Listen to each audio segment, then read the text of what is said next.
अस्सलाम वालेकुम दोस्तों, ड्रामा से एक और पाकीज़ा इंतहाई इंटरेस्टिंग मोड पे पहुंच चुका है, जहां पे समन के बार बार इसरार पे असलम साहब उसको सारी बात बता देते हैं। असलम साहब कहते हैं कि पाकीज़ा को बचपन से लेके अब तक मैंने बड़े नाजों से और प्यार से पाला। उसके दोनों भाई उसे बहुत प्यार करते थे। मैंने उसको इतना पढ़ाया, उसको वकील बनाया। उसको फिर एक लड़का पसंद आ गया, फराज। मुझसे उसका जिक्र किया तो मैंने उसे कहा ठीक है, मैं तुम दोनों की शादी करवा दूंगा, लेकिन पहले लड़के को अच्छी तरह पढ़ने दो। जब वो डिग्री हासिल कर लेगा, जॉब कर लेगा, फिर मैं तुम दोनों की शादी करवा दूंगा। मैं तो उनकी शादी करवाने वाला था, लेकिन उसने इतनी बड़ी गलती क्यों की? मैंने उसके हाथ में मोबाइल दिया तो वो फराज से दिन रात बात करती थी। मुझे कोई एतराज़ नहीं था। मैंने कहा था इन दोनों की शादी तो हो ही जानी है, चलो कोई बात नहीं, थोड़ी फ्रेंडशिप भी हो जाएगी तो अच्छी ज़िंदगी गुजर जाएगी। लेकिन मुझे क्या पता था कि ये सब कुछ हो जाएगा। जब ये वीडियो वायरल हुई तो रात के अंधेरे में मैंने उन दोनों का निकाह किया और उनको वहाँ से भेज दिया। फिर समन उनसे एक सवाल करती है कि मुझे बताएं कि वीडियो बना कौन रहा था, जिस पे वो उसको जवाब देते हैं कि हमारे मोहल्ले का एक लड़का यासीन था, जो दूध दही की दुकान पे बैठा करता था। वो बहुत अच्छे और शरीफ लोग हैं।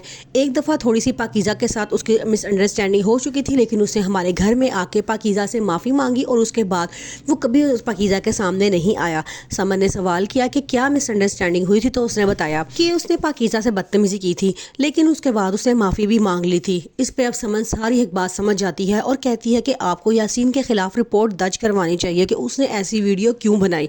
जिस पे वो कहते हैं कि हमारी बहुत बदनामी हो चुकी है, अब हम इस केस को दबाना चाहते हैं, हम मजीद नहीं चाहते कि लोगों की नज़रों में या लोगों की ज़बानों पे हमारी बातें आएँ। समन उन्हें बहुत इसरार करती है कि आपको अपनी बेटी के हक में आवाज़ उठानी चाहिए और बताना चाहिए दुनिया को कि वो बेकसूर है, लेकिन वो खामोश हो जाते हैं और कहते हैं कि अब उससे कोई नहीं मिलना चाहता, ना ही उसके भाई और ना ही उसकी माँ। तो वो सवाल करती है क्या आप उससे मिलना नहीं चाहते?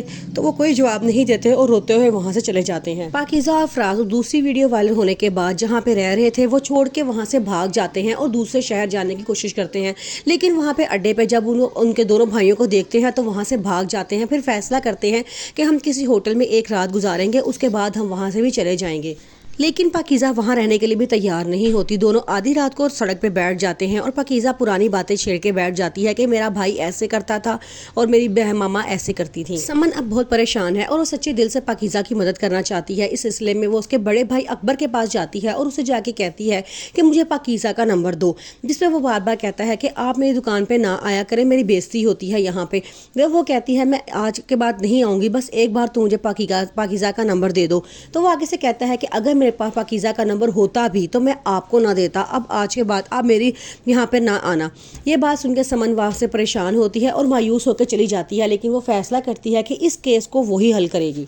पाकीज़ा के घर वालों को जब वो वीडियो पहुंचती है तो वो बहुत रोते हैं और कहते हैं कि बदनामी ने तो हमारे घर डेरा ही डाल दिया है। उसका छोटा भाई कहता है कि मैं तो शहर में नहीं रह सकता, मुझे यहाँ से जाना चाहिए क्योंकि मैं बदनामी नहीं बर्दाश्त कर सकता। उसका बड़ा भाई असगर उसे कहता है कि तुम फिक्र ना करो, मैं तुम्हें दूसरे शहर भिजवा दूंगा, वहाँ तुम अपनी ज़िंदगी गुजारना।